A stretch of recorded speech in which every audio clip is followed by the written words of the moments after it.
She was 18 years old, she owed nothing, but they put a price on her anyway. In a dying frontier town where law meant whoever held the most guns, Eliza Hartwell stood on a wooden platform while men she had never met argued over what she was worth. Her father's debts had swallowed their land, their horses, their furniture, and finally, her. The crowd smelled like tobacco and cruelty. She kept her eyes fixed on the horizon, on the flat gray sky above the rooftops, because looking at the faces below meant admitting this was real. Then one man stepped forward and silenced the entire town. If this story moves you, stay until the very end. Hit that like button and drop your city in the comments. I want to see exactly how far this story travels. The sign above Danner's General Store had lost 2 letters somewhere during the previous winter, so it now read Dan ER's in faded paint that nobody had bothered to fix. That small detail told you everything you needed to know about Caldwell Creek, Wyoming, in the autumn of 1887. It was a town that had stopped caring about its own appearance a long time ago. Eliza Hartwell noticed the broken sign because she was looking for something, anything, to focus on besides the 20 or 30 men gathered in the dirt street below the platform where she was standing. She had been standing there for 6 minutes.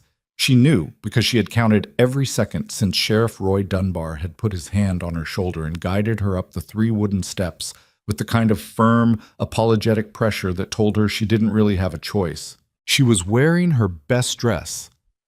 That was the worst part somehow. Her mother had sewn it from blue cotton the year before she died, and Eliza had saved it for church and special occasions. Now she was wearing it on an auction platform while a man she barely knew read aloud from a ledger that listed every debt her father had accumulated over 4 years. $47 owed to Callaway Grain, Sheriff Dunbar read, not looking up from the paper. $16.20 to the Caldwell Creek Savings and Loan. $82 to Raymond Peck for the use of his bull during spring calving, which Mr. Hartwell promised to pay back in, "Just get to the total, Roy." That was Clem Whitaker, who owned the saloon and 3 other buildings on the main street, and who had been one of her father's creditors. He was a short man with a thick red neck and pale eyes that moved over her in a way that made her skin feel wrong. "We all know the number." Dunbar folded the ledger. "Total outstanding debt is $411. Thomas Hartwell has no remaining assets of value." He paused. His daughter, Eliza Ann Hartwell, age 18, has agreed to serve as indentured labor to settle the balance. She had not agreed. Not exactly. But she had been the one who signed the paper because the alternative was watching her father go to prison, and he was already a broken man who coughed through most of the night and couldn't lift a bale of hay without stopping to rest. He'd sat at the kitchen table the morning she signed, with his hat in his hands and his shoulders curved inward like something in him had already collapsed, and he hadn't been able to look at her. She'd told him it was all right. She'd said it so many times that she'd almost started to believe it. She did not believe it now. "Starting bid is set at $100, Dunbar said, and he finally looked up at her, briefly, with something she might have called guilt if she thought he was capable of it. "Terms are 2 years of domestic service, cooking, cleaning, livestock care, whatever the employer requires within the bounds of 100, Clem Whitaker said immediately, before Dunbar had even finished the sentence. A murmur ran through the crowd. Eliza breathed very carefully through her nose. The sky above the town was the color of old pewter, and a wind had started coming down from the north that bit at her ears and the back of her neck. 100 from Mr. Whitaker, Dunbar said. "Do I have 120? That was Pete Norris, who ran the livery stable and was known for paying his hired hands 2 days late every week without explanation. He was grinning at her. He had very few teeth. 140, said a voice from the back she didn't recognize. Don't look at them, she told herself. She fixed her eyes back on the broken sign. Dan Ears. Someone had written something in pencil on the wooden post below it, but she was too far away to read it. She imagined it said something useful. She imagined it said, keep breathing. 150. 160. The numbers climbed with an almost casual cruelty, like men at a card game raising the pot without thinking too hard about it. She was a problem to be solved, a debt to be transferred, and the winner would get 2 years of labor out of the arrangement, and everyone would tell themselves that was a fair exchange and go home to their suppers without losing any sleep. Whitaker bid again at 175, and something about the way he said it, low and certain, like he'd already decided the outcome, made her stomach turn over. She had a plan. It was a bad plan, and she knew it, but it was the only one she had. She would do whatever work was required with her eyes open and her mouth shut. She would save every penny she was owed, and she would be gone before the 2 years were finished one way or another. She had never been to Cheyenne or Denver or anywhere with more than 300 people, but she was going to one of those places eventually. She was going to learn something useful. She was going to stand on her own feet, and she was never going to be in a position like this one again. That was the plan. $200. The number hit the crowd like something thrown. Several conversations stopped. Pete Norris turned around.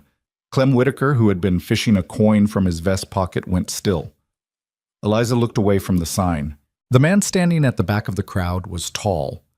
Not unusually so, but the way he stood made him seem taller than he was, shoulders back and feet apart, like someone who spent most of his time outside and had never quite learned to make himself smaller for indoor spaces.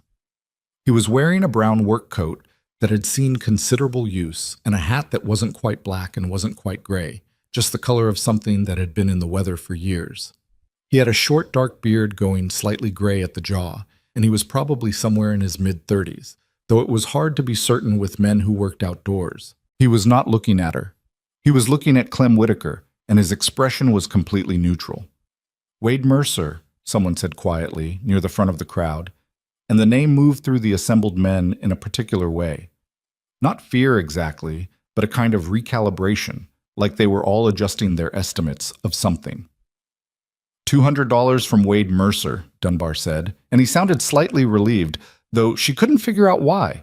Whitaker's pale eyes moved from Mercer to Eliza and back again. Something calculated happened in his face. $210. Mercer didn't change his expression. $250. "Mr. Mercer," Dunbar began. "I heard the amount owed," Mercer said. His voice was quiet but carried clearly. $411. I'll pay the full sum, and you can close the ledger and send the girl home to say goodbye to her father. Dead silence. Even the wind seemed to pause. "The terms are for 2 years of—" Dunbar started again. "I know what the terms are." Mercer's jaw tightened slightly. "Do you have any other takers willing to pay the full debt?" Dunbar looked at Whitaker. Whitaker was doing the math behind his eyes. Eliza could see it, and whatever calculation he arrived at made him press his lips together and look away. $411 was real money, more than he wanted to spend on something he'd been expecting to get at a discount. "Going once," Dunbar said, with the weariness of a man who just wanted to be done with his afternoon. "Going twice." Mercer still wasn't looking at her. He was watching Whitaker with a patience that didn't seem hostile so much as absolute, like he would stand there all day if he needed to. "Sold," Dunbar said, "to Wade Mercer for $411. Miss Hartwell, you may step down." She had approximately 40 minutes to pack her belongings and say goodbye to her father. Thomas Hartwell met her at the door of what had been their home and would now belong to the bank, and he held her for a long time without saying anything. She could feel how thin he had gotten through his shirt, the sharp lines of his shoulder blades, the way his breathing hitched slightly when he exhaled. She pressed her face into his collar and breathed him in, tobacco and wood smoke and something underneath that was just him, the smell she'd known her whole life. And she told herself she was not going to cry until she was alone somewhere. "Eliza," his voice was rough. "I'm sorry. I am so—" "Don't." She pulled back and looked at him. His face was older than it had any right to be, carved deep with lines that hadn't been there when her mother was alive. "Just get better. Find work with Patterson if he'll have you. I'll send money when I can." "You don't know this man." His hands tightened on her arms. "Mercer. Nobody knows much about him. He came out here 3 years ago after his wife died. Keeps to himself mostly. Roy Dunbar says he's decent enough, but he's not Clem Whitaker," she said. "That's enough for right now." Her father didn't look convinced, but he helped her carry her 2 bags to the front of the house. And when Mercer's wagon appeared at the end of the street, a solid, well-kept freight wagon pulled by 2 dark horses that looked like they were genuinely fed and cared for, Thomas Hartwell stood very straight and watched it come. Mercer climbed down from the wagon bench without hurry and walked to where they were standing. Up close, he was more weathered than he'd looked from across the street, with fine lines at the corners of his eyes and the look of a man who didn't waste much time or movement. Mr. Hartwell, he said, and offered his hand. Her father shook it. Your daughter will be treated fairly. She'll have her own room, fair wages above what the debt requires, and she can write to you whenever she likes. Her father studied him for a moment with the eyes of a man who had trusted the wrong people too many times. You bought her like a piece of furniture, he said quietly. I want to know why. Something moved across Mercer's face. Not offense, exactly. More like recognition. Because I have 2 children and no help, and I needed to solve a problem before winter, he said, and because I didn't like the alternative. He didn't elaborate on which alternative he meant, but from the slight shift in her father's expression, she thought he understood well enough.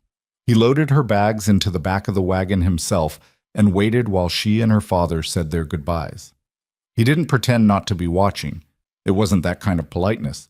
But he kept his distance and kept his face toward the street. She climbed up onto the wagon bench without help and sat with her back very straight and her hands folded in her lap and watched the town of Caldwell Creek recede behind them as the horses moved into their working stride.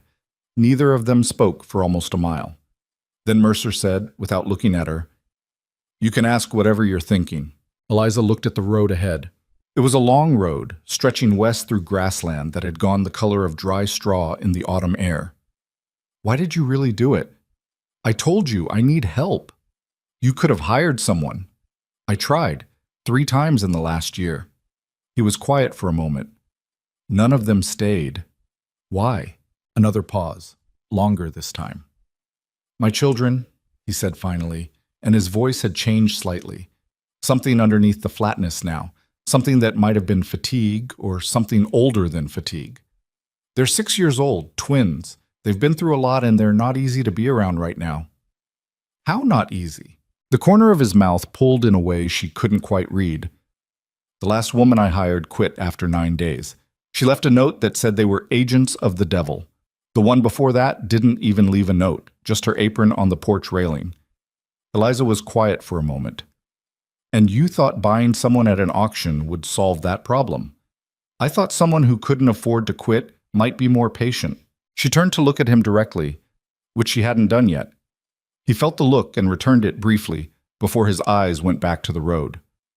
His were dark brown, she noticed, and tired. That's a very cold thing to say to someone, she said.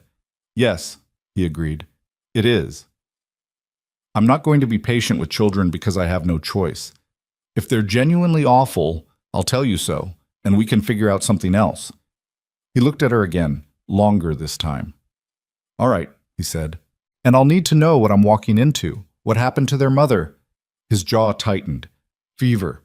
2 winters ago. I'm sorry. So am I. They drove in silence for a while.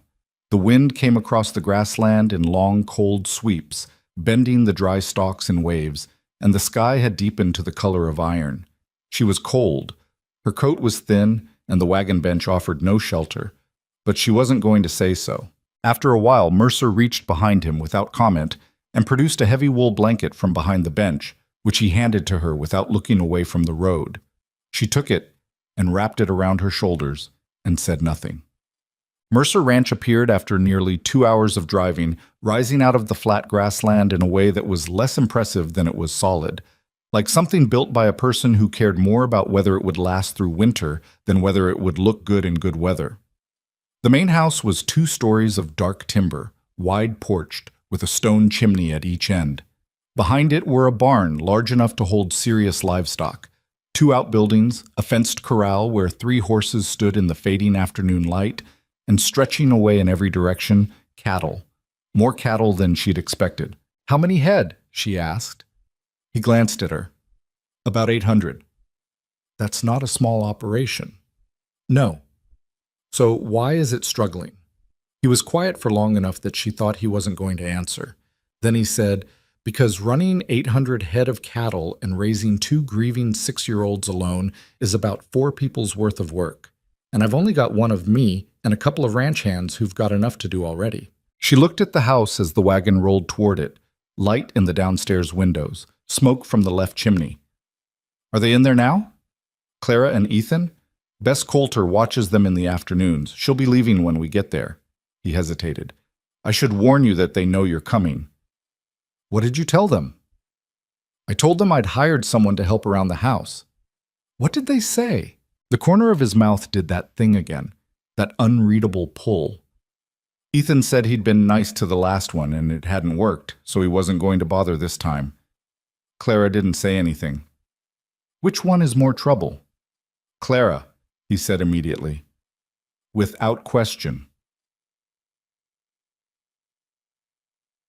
Bess Coulter was a broad, practical woman in her 50s who met them at the door with her coat already on and her opinion of the situation written plainly on her face, which was to say she looked at Eliza with a measuring sort of sympathy that landed somewhere between good luck, girl, and you'll need it. "They've had their supper," she said to Mercer, already moving past him. "Clara spilled hers on purpose and then said it was an accident. Ethan ate fine. I put a plate aside for you in the kitchen." She paused at Eliza. "You're younger than I expected." "I get that a lot," Eliza said. Bess looked at her for another second, then nodded once. A small thing, but it felt like something passing, and went down the porch steps into the gathering dark. The house smelled like wood smoke and cooked beans and something underneath that was hard to name. Not dirt exactly, not neglect, more like the smell of a place where people were doing their best, but where certain things had been allowed to slip because there were only so many hours in a day. The entry hall was dim.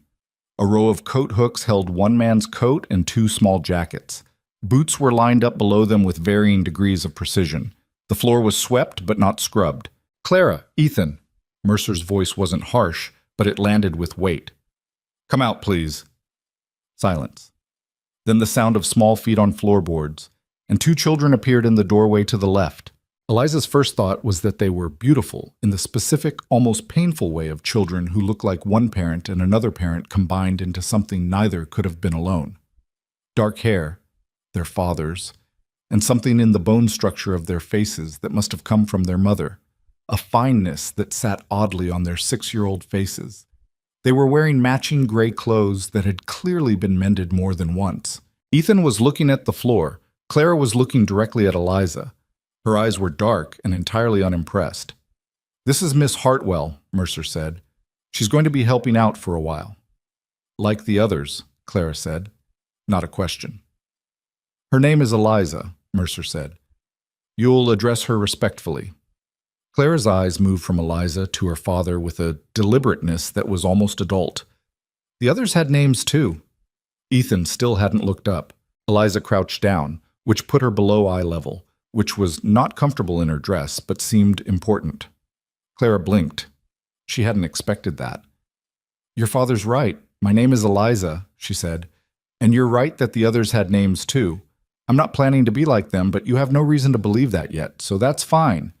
She looked at Ethan's bent head. "You don't have to look at me if you don't want to." A long pause.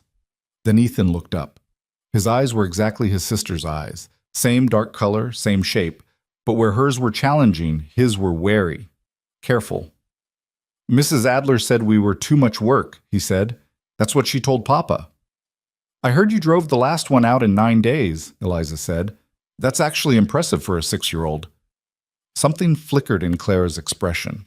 Not quite a smile, but something. "We didn't drive anyone out," she said, with the specific dignity of a child making a fine distinction.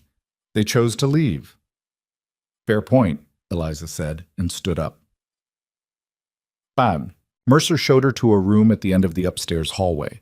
Small, with a window that faced east, a narrow bed with 2 quilts folded at the foot, a chest of drawers, and a single hook on the wall. It was clean. More than clean, she realized, when she looked at the chest of drawers and found that someone had dusted it recently, carefully, including the corners. He'd prepared it before he came to town, before he knew what she would be like. She didn't know what to do with that, so she set it aside. "Outhouse is behind the barn," he said from the doorway. "I'll have one of the hands bring water up in the morning for the basin. Kitchen starts at 5:30. I need breakfast before the hands arrive at 6. The children eat at 7, and Clara has—" He stopped. "Clara sometimes won't eat what's put in front of her. She's not being difficult. She just has particular things she will and won't eat?" Eliza asked. "Something like that." "What is she like?" He looked slightly surprised by the question. "Eggs. Most things with eggs, not beans, not any kind of stew with carrots. She eats bread if it's fresh, he paused. I don't know why I know all that. Because you pay attention to her, Eliza said. That's why. Something moved across his face that she didn't have a word for. He nodded once and said he'd be up before 5 if she needed anything, and then he was gone, and she was alone in her small, clean room at the end of the hall, in a house that wasn't hers, in a life she hadn't chosen, on a piece of land she'd never seen before today. She sat on the edge of the bed and pressed the heels of her hands against her eyes and breathed. The bed was firm, the quilts were thick, the window glass was cold but solid, no drafts from the frame. Whoever had built this house had known what they were doing. She was not in Caldwell Creek. She was not on that platform. She was not within reach of Clem Whitaker's pale, calculating eyes. That was something. It wasn't everything, but it was something she could work with.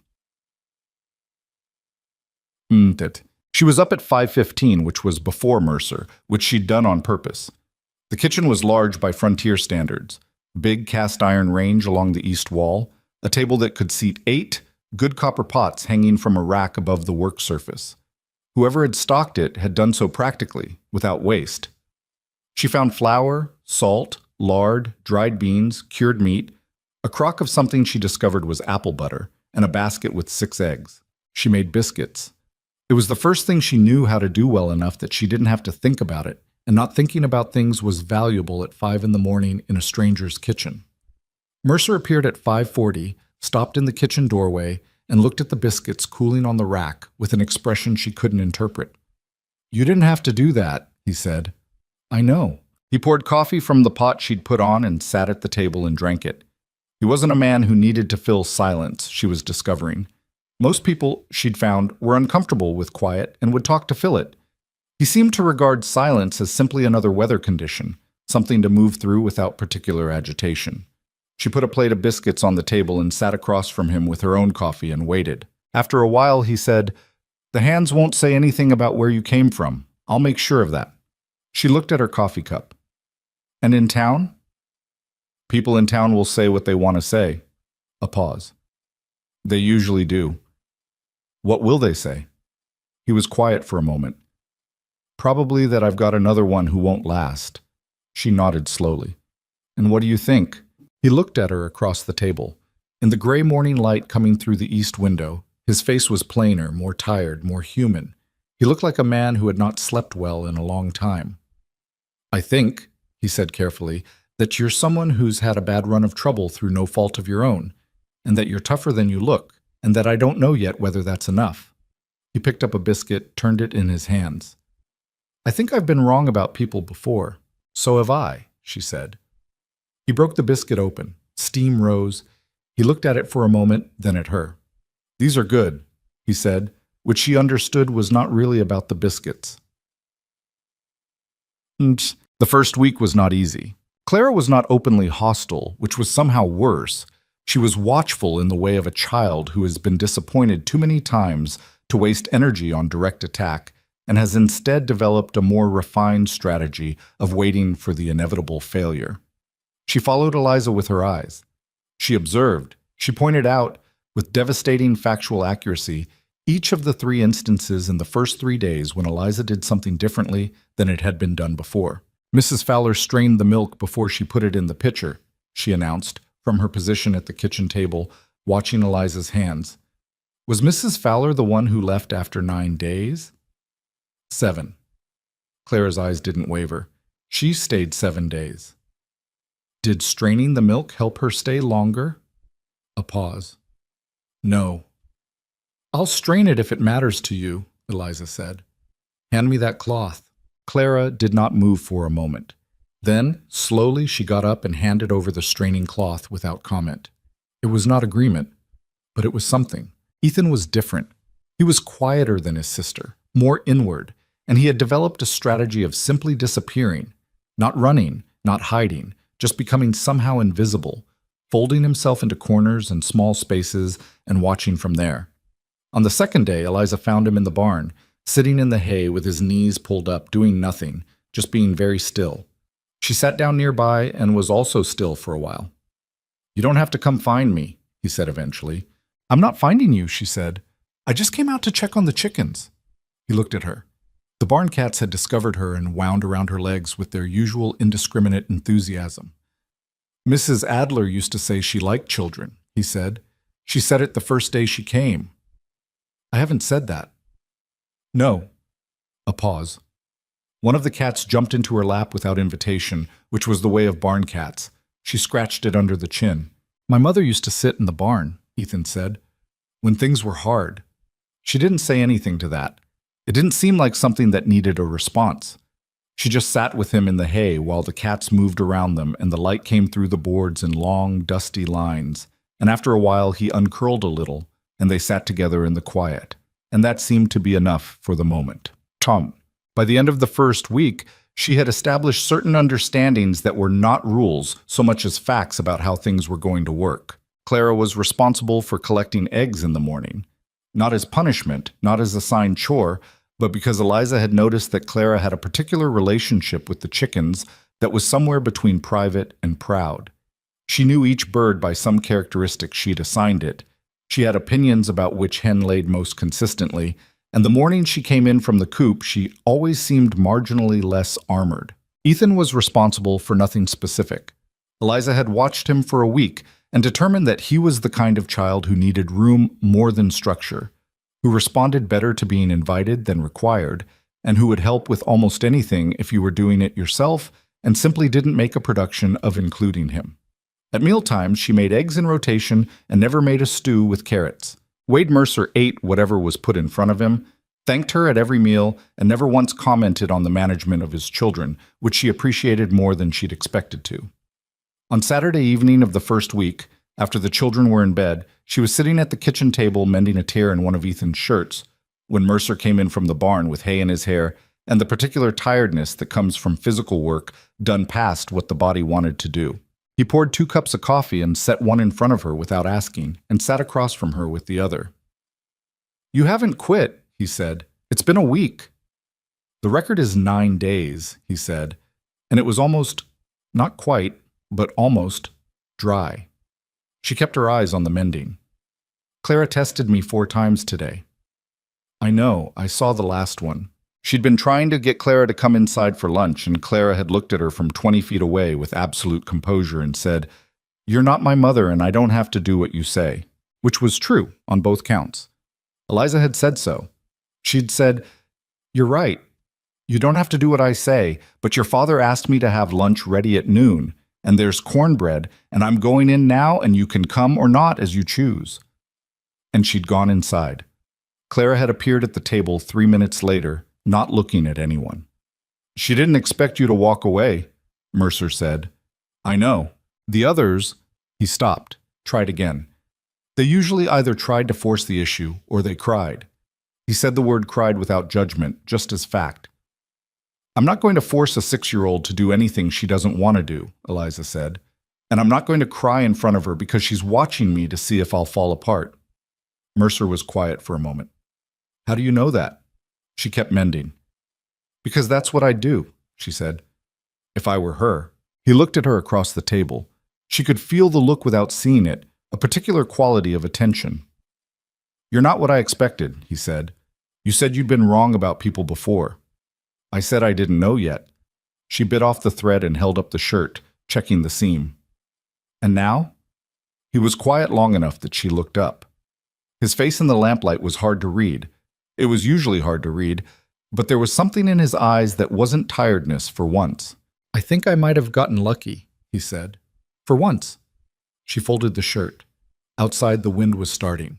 The cold, persistent wind that came down from the north as autumn deepened, the kind that found every gap and draft in the walls and reminded you that winter was not a suggestion.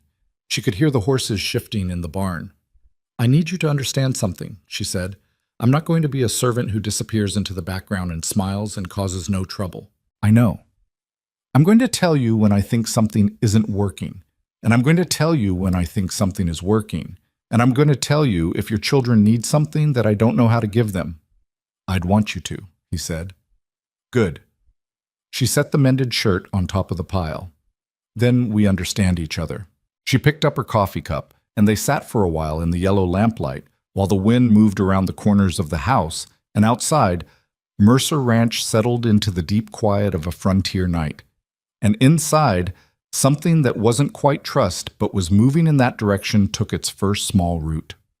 3 weeks into her time at the ranch, on a Tuesday afternoon with a sky the color of old pewter and the first real threat of snow in the air, Eliza found Clara sitting on the top step of the porch with her arms around her knees, staring at the gray horizon. She sat down beside her, not close enough to crowd her, just nearby. After a long time, Clara said, without looking at her, "Ethan says you're not going to leave." Ethan might be right. He's usually not. Well, Eliza looked at the horizon too. The light was going early now, the days getting shorter. Maybe this time. Another long silence. The wind came across the yard and moved through the dry grass in long, shivering whispers. She liked this time of day, Clara said. Our mother. She used to come sit out here when the light went gold. A pause. It's not gold today. No, it's not. She said the gold ones were the best ones. She said they were a gift. Clara's voice was entirely flat. Not because she didn't feel anything, Eliza had learned, but because she'd learned to flatten it so nothing could get out unexpectedly. She said not all days had them. Eliza looked at the iron sky and the cold, flat light. She wasn't wrong, she said, but the gray days keep you alive too. They're just not as pretty about it. Clara was quiet for a moment. Then she said, Do you think she's somewhere? Eliza considered the question with the seriousness it deserved. I don't know, she said honestly. I hope so. That's not a real answer. No, but it's a true one. She looked at the child beside her. I think the part of her that loved you is in you. I think that's real. Clara didn't respond. She kept staring at the horizon. But after a minute, she shifted slightly on the step, just slightly, so that her shoulder was a fraction closer to Eliza's arm. It was such a small thing, barely anything. It was everything. The night she'd arrived, lying in the narrow bed in the small east-facing room, Eliza had made herself a list. She made mental lists when things were bad. It was something she'd started when her mother died and continued through everything since. You could not always control what was happening, but you could name things. You could count them. Things I know, she'd told herself that first night. The bed is firm. The quilts are thick. I am not in Caldwell Creek. I have my own room. He dusted the chest of drawers before he knew I was coming. She hadn't known what to make of that last thing then. A man who dusted a chest of drawers for a stranger. A man who paid $411 and then said, in a flat, exhausted voice, I didn't like the alternative, and didn't explain further. She was beginning to understand him now, or to begin to understand, which was different, which was more honest. He was not a simple man, and he was not a demonstrative one, and he carried something very heavy and very old that she thought probably had a lot of shapes. Grief, responsibility, guilt about things she didn't know yet, the specific loneliness of a person who is surrounded by need and has no one to be needed by. He was not going to be easy to know. She was starting to think she had the time. Outside the east window, the first snow of the season began to fall. Not dramatic, not a storm, just the quiet beginning of winter, flakes drifting down through the dark in a silence so complete you could almost hear each one land. Eliza lay in the narrow bed with 2 quilts pulled up and listened to the snow falling on Mercer Ranch, and for the first time since she'd stood on that auction platform in the town with the broken sign, she did not feel like a person in the middle of someone else's crisis. She felt like a person in the right place, at the wrong time, waiting for the time to become right. The snow kept falling. She slept. The snow that had fallen quietly on Eliza's first night at Mercer Ranch did not last. By morning, it had melted into the hard ground and left nothing behind but a wet cold that settled into the bones and stayed there. And within 2 days, the land looked exactly as it had before. Brown grass, gray sky, the particular blankness of Wyoming in early November. But something had shifted in small ways that were hard to name. The chest of drawers in her room now held her things. Her boots were on the porch beside the children's. When Mercer's ranch hand, a quiet man in his 40s named Cal, came in for coffee in the mornings, he stopped calling her ma'am and started calling her by her name, which in the economy of frontier men meant something. The ranch itself was a harder problem. She had understood from the beginning that it was struggling, but she had not understood the specific shape of the struggle until she'd been there long enough to see it from the inside. The cattle operation was sound. Mercer clearly knew his work, knew his land, and the animals were healthy and managed competently by Cal and the one other hand, a younger man named Dietz who was enthusiastic and made up for what he lacked in experience with sheer willingness. The house was functional, the outbuildings were maintained. None of it was falling apart in any obvious way. What was failing was harder to point to. It was the dinner that didn't get made because Mercer was out until dark solving a problem with the fence line, and neither child could reach the stove. It was the hole in Ethan's boot that had been there for 3 weeks because nobody had had time to ride to town for a replacement. It was the way the parlor was simply never used. The door stood open and the room was clean and the furniture was decent, but it had the particular stillness of a place that nobody went into because going into it meant remembering someone who used to sit there. It was the account books that Mercer kept at the kitchen table and studied on Sunday evenings with the expression of a man counting ammunition and finding the number lower than he'd hoped. Eliza started with the practical things because that was all she could address. She fixed the menu so that meals happened at predictable times, whether Mercer was in from the range or not. She wrote down every piece of clothing, equipment, and supply the house lacked and presented it to him on his third Sunday at the account books as a single prioritized list, which he looked at for a long time and then said, "Half of this I could have done months ago if I'd stopped to think about it." "You've had other things to think about," she said. "That's not an excuse." "It's not an excuse. It's a reason. There's a difference." He looked at her. "You sound like a school teacher." "My mother was one," she said, which surprised her. She hadn't meant to say it. She looked back at the list. "Ethan's boots are the most urgent. He's been cramming his foot into the left one by folding his toes, and I only noticed because he's been walking funny for a week and wouldn't tell me why." Mercer was quiet for a moment. "He wouldn't tell me either. He didn't want you to worry." The account book was open between them to a page of numbers in Mercer's tight handwriting. She could see enough of it to understand that the margins were thinner than she'd initially assumed. The ranch wasn't failing, but it was one bad season away from difficult decisions. "I can take them to town on Friday," she said. "Get boots for Ethan and a few other things on the list. If there are accounts at the general store, I can put it there." He nodded. He wrote something at the margin of the account page. "Donahue's on the main street will have what you need. Tell him I sent you." "Will that cause trouble?" she asked. "In town." He understood what she was asking. "Probably," he said. "People will talk." "Let them," she said, which was easier to say on a Sunday night at the kitchen table than it would be on a Friday morning in the middle of Caldwell Creek's main street. But she meant it. She did not sleep particularly well that night. The children's situation had improved in the way that real improvements happen, slowly, unevenly, with reversals. Ethan had quietly adopted her as a fact of his life in a way that wasn't warm exactly, but was steady. He would sit near her while she worked. He would answer questions when she asked them. One morning he'd shown her, with great seriousness, a collection of stones he kept in a box under his bed. Not anything special, just smooth creek stones in colors he liked. And she had sat on the floor of his room and looked at each one and asked what he called them, because they all had names, and he'd told her in a voice that was carefully monitoring itself for signs that she was going to think this was stupid. She hadn't thought it was stupid. She'd told him the dark red one looked like the color the sky went sometimes just before a storm, and he'd stared at her and said, "That's exactly what I thought," in a tone of profound relief. And from that point forward, he'd told her things. Clara was not Ethan. Clara was 6, going on 40, and she held her positions like a general who had studied the terrain. She had thawed to Eliza slowly and incompletely, and some mornings she appeared to have refrozen overnight for reasons that weren't obvious, and Eliza was learning not to take this personally, which was easier on some days than others. The morning of the Friday trip to town, Clara came downstairs dressed, but with her hair not braided, which she normally did herself. She refused help with it, had refused since the autumn after her mother died, according to Mercer, who told Eliza this in the flat voice he used for facts that cost him something to say. But that morning Clara appeared at the kitchen table with her hair loose and dark around her face and sat down and poured herself milk and said nothing. And Eliza brought the braid comb without comment and stood behind her and began working through the tangles with her fingers first, gently, from the ends upward, the way her own mother had done.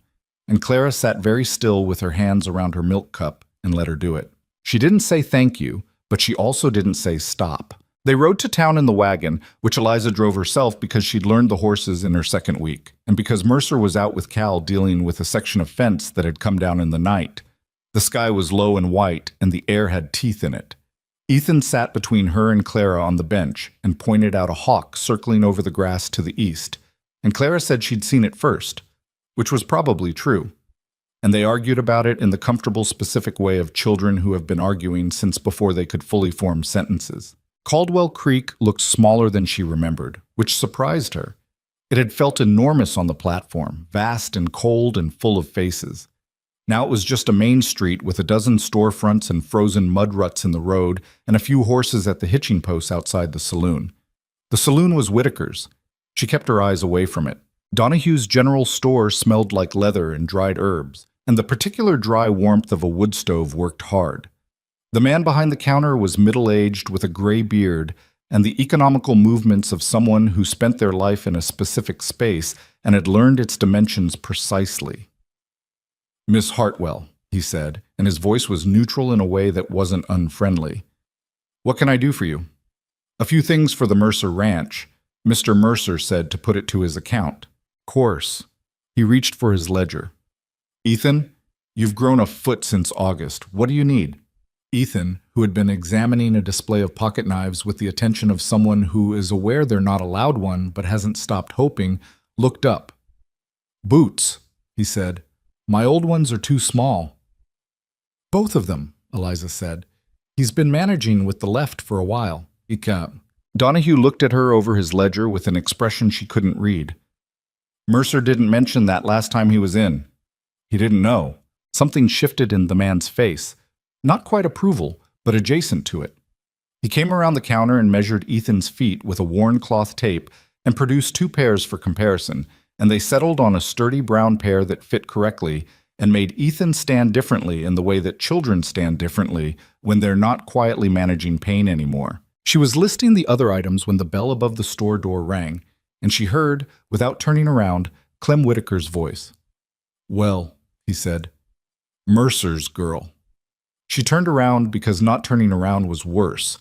He was standing inside the door with a man she didn't recognize, and he looked exactly as she remembered. Short, thick-necked, pale-eyed, with the addition of a slight smile that had no warmth in it at all. "Mr. Whitaker," she said. "Didn't think you'd last this long," he said, conversationally, like they were discussing the weather. "What is it, 6 weeks? 7? 8, she said. 8. He pulled off his gloves, finger by finger, unhurried. "He treating you all right out there?" "Mercer's not a man who explains himself much. People find that hard." "I find it fine." He looked at the children, who had both gone still.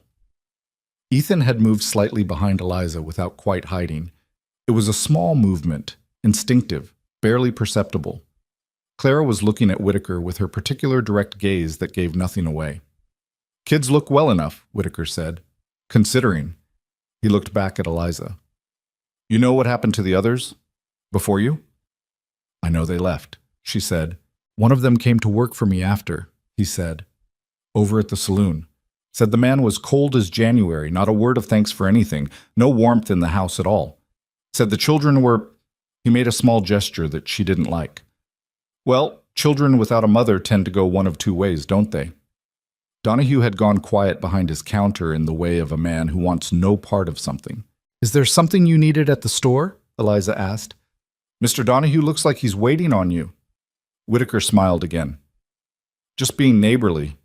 He looked at her for a moment longer with those flat, pale eyes. "You know, if the situation out there gets uncomfortable, the offer I made in October still stands. Room and work at the saloon. Better than being stuck on a ranch in the middle of nowhere with 2 wild kids and a man who—" "Thank you," she said. "No." "You sure? Because—" "I'm sure." Her voice was level. She turned back to Donahue. "I also need thread, 3 spools of black and 1 of gray, and a pound of salt if you have it." Whitaker was quiet for a moment. She could feel him behind her, that flat, evaluating gaze. Then he moved to the other side of the store, and Donahue began filling her order, and the tension in the room dropped approximately 3 degrees, but didn't go away entirely. On the wagon bench outside, Clara sat very close to her on the left, and Ethan on the right. and neither child spoke until they were past the edge of town and back on the road west. Then Ethan said, "I don't like him." "You don't have to," Eliza said. "Papa doesn't like him either," Clara said. He told Cal that Whitaker is the kind of man who smiles at things that shouldn't be smiled at. Eliza thought that was an accurate description. "Your father's a good judge of people." Clara was quiet for a moment, looking at the road. "Are you going to tell him what happened in the store?" "Yes." "He'll be angry." "Maybe," Eliza said, "but not at us." Clara seemed to consider this. The wagon moved through the cold white afternoon, the horses working steadily, their breath coming in small white puffs that dissolved in the air behind them. After a while, Clara said, without looking at her, "She used to take us to the store, our mother. She'd let us each pick one piece of candy from the jar on the counter." A pause. "It was always peppermint. Ethan always picked something different and then wanted mine." "That sounds about right," Eliza said. "I didn't mind," Ethan said with the dignity of someone making an admission. "I just liked picking." "He always wanted the lemon one and then remembered he didn't like lemon," Claire informed Eliza. "I like lemon now," Ethan said. "You don't." "I do." "You don't." Eliza let the argument run. Overhead, the hawk Ethan had spotted earlier, or possibly a different hawk, turned slow circles in the white sky, and the road ran west through the grass toward the ranch, and the children argued about lemon candy in the specific comfortable rhythm of people who have argued the same argument many times before, and it sounded like family. It sounded so much like family that it caught in her throat for a moment. She kept her eyes on the road and drove. That evening, she told Mercer about Whitaker, briefly and plainly, while they were in the kitchen after the children were in bed. He listened without interrupting. When she finished, he was quiet for a moment, looking at his coffee cup. "He's going to keep doing that," he said. "I know. It bothers you." "Some," she admitted, "but not the way he wants it to." He looked up at her. "What do you mean?" "He wants me scared enough to leave or desperate enough to take whatever he's offering. I'm neither." She wrapped her hands around her cup. "What bothers me is that the children heard it. That's not... They don't need to hear that kind of thing." His jaw tightened in the way she'd learned meant he was managing something. "No," he agreed. "They don't." Clara handled it better than Ethan. Clara handles most things better than anyone should have to at 6 years old. The words came out slightly rough, like they'd caught on something on the way out. "That's not... I don't know if that's something to be proud of or not." "It's both," Eliza said. "Most true things are." He looked at her for a moment. "You're doing that thing again." "What thing?" "Sounding like a school teacher." "My mother would be very pleased to hear that," she said, and he did something she hadn't seen before. He almost smiled. Not completely, not the full thing, but the near miss of it, the architecture of what a smile would be if he remembered how. It lasted about 2 seconds, and then his face went back to its usual careful flatness. But she'd seen it, and she filed it away next to the dusted chest of drawers and the wool blanket on the wagon bench, in the part of her mind that was quietly assembling a more complete picture of Wade Mercer. November deepened into something serious. The cold was not the exploratory cold of October anymore, but the committed cold of a Wyoming winter that had made up its mind. The ranch hands came and went in layered coats, their faces red at the cheeks, the cattle requiring more attention as the temperature dropped and the water sources began to freeze at the edges. Mercer was out from first light to dark most days, and some days he didn't come in for the midday meal at all, and she would leave something wrapped and warm on the back of the stove for whenever he returned. The house was different than it had been in October. She was aware of the change, but would have found it hard to put into exact words. It was not that anyone was happier, necessarily. Happiness was too large a thing to arrange, and grief didn't follow schedules. Ethan still disappeared sometimes. Clara still had mornings where she came to the table already armored. Mercer still sat with the account books on Sundays with the expression of a man calculating difficult odds. But the meals happened, the boots fit, the mending was caught up. On cold evenings, increasingly, all 4 of them ended up in the same room. Not planned, not arranged, just the way of people in a cold house with one good fire, gravitating toward warmth. She had started reading to them in the evenings. Not as a formal thing. She'd been reading to herself one night when Ethan appeared in the doorway of the parlor in his socks, drawn by the sound of her voice. And she'd shifted on the settee and kept reading without comment, and he'd come in and sat near her feet on the rug. The next evening, Clara appeared as well, positioned at the far end of the settee with 2 feet of deliberate space between them. But there. Within a week, it was a thing that simply happened after supper, she read, and the children arranged themselves near her. And occasionally Mercer appeared in the doorway of the parlor and leaned against the frame and listened for 10 minutes before going back to whatever he needed to do. One evening, he didn't go back.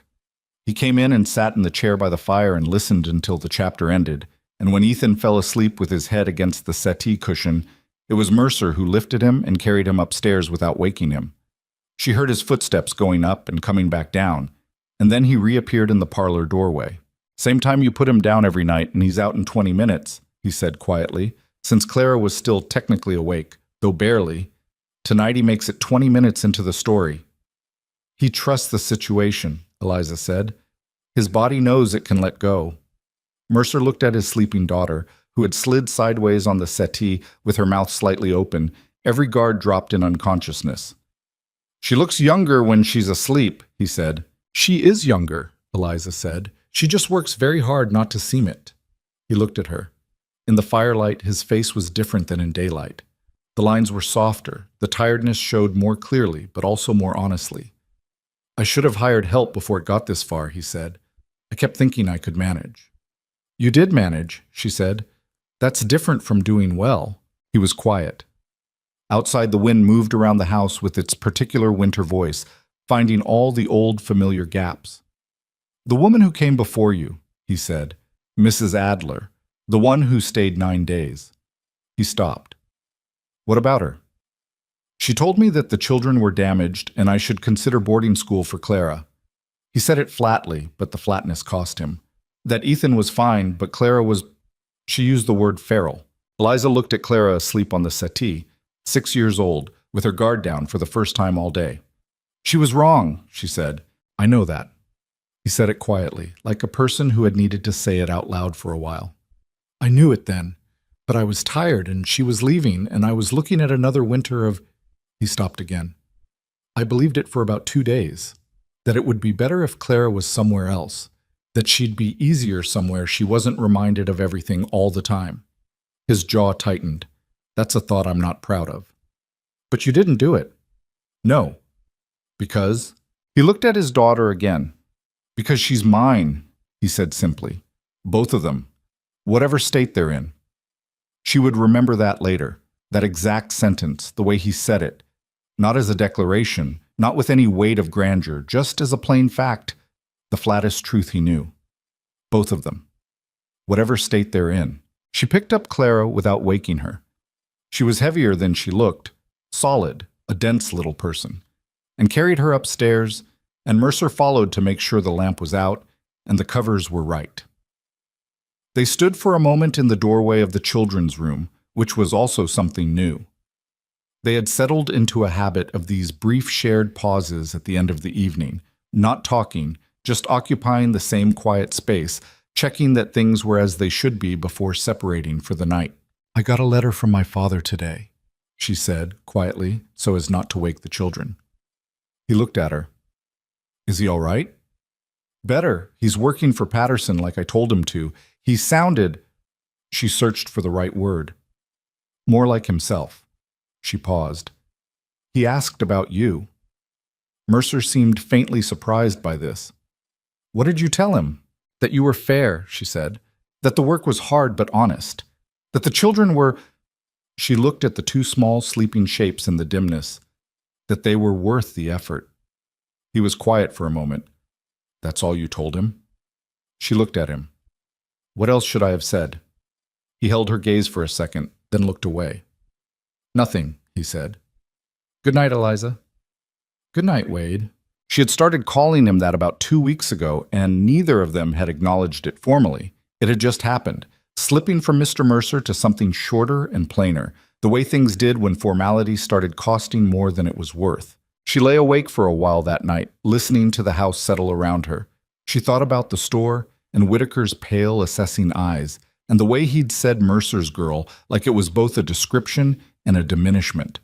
She thought about what it meant to belong to a place, not legally, not contractually, but in the way that you started navigating a house in the dark without bumping into things, in the way that the horses knew your step, in the way that a child who had driven out 3 people before you reached for your hand on a cold wagon bench without thinking about it. She wasn't sure when Mercer Ranch had stopped being a place she'd been sent and started being a place she was. She wasn't sure it mattered when.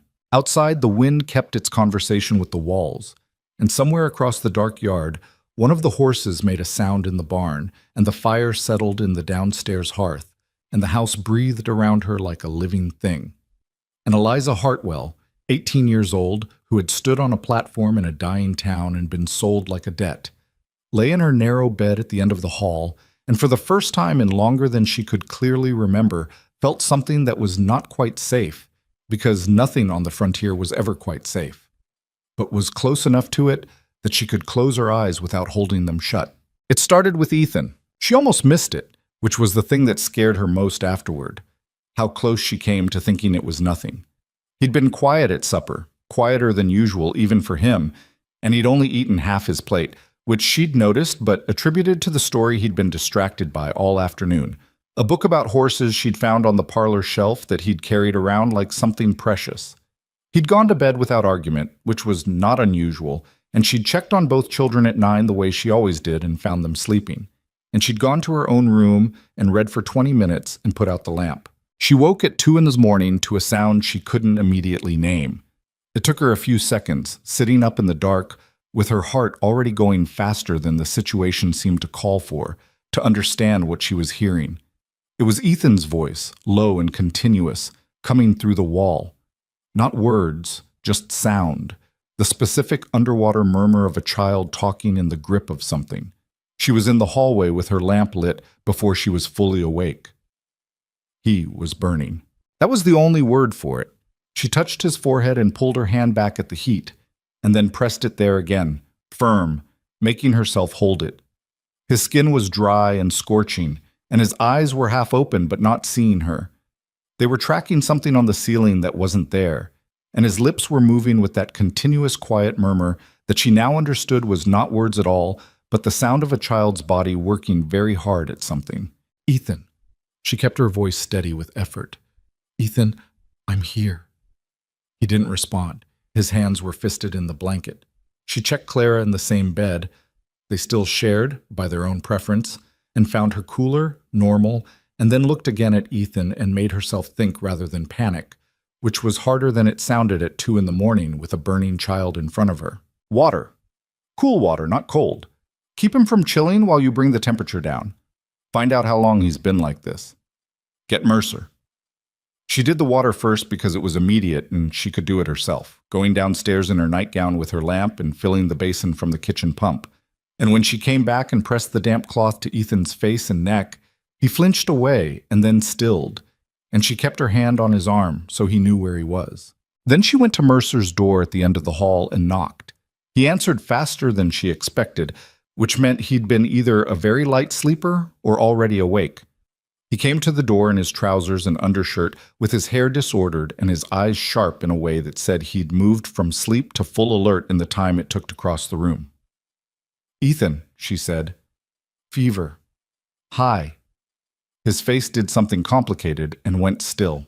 She watched him cross the hall in 3 steps and crouch beside the bed and press his hand to his son's face, and she watched what moved through his expression: recognition, fear, the specific fear of a person who has seen this before and knows what it can mean.